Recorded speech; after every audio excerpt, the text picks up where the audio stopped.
वाशी तालुक्यातील दमसेगाव येथे शुक्रवार दिनांक 19 डिसेंबर रोजी दुपारी 1:30 वाजता विद्युत तारेचे घर्षण होऊन गाळपासाठी आलेल्या 3 एकर ऊस जळून राख झाला आहे।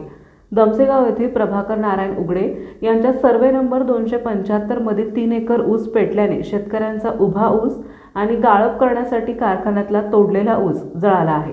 संबंधित शेतकऱ्याने गेल्या वर्षी शेतातून विद्युत तार खाली आल्या आहेत, त्या तारा वरती घ्या आणि शेतात एक पोल टाका असे निवेदनाद्वारे विद्युत मंडळ वाशी यांना कळवले होते, असे शेतकऱ्यांचे म्हणणे आहे। संपादक दादासाहेब लगाडे। लोकहित चॅनल मध्ये सर्व प्रेक्षकांचे स्वागत। दसमेगाव येथे प्रभाकर नारायण उगडे यांच्या शेतातील 3 एकर उभा ऊस व तोडलेला ऊस विद्युत तारेचा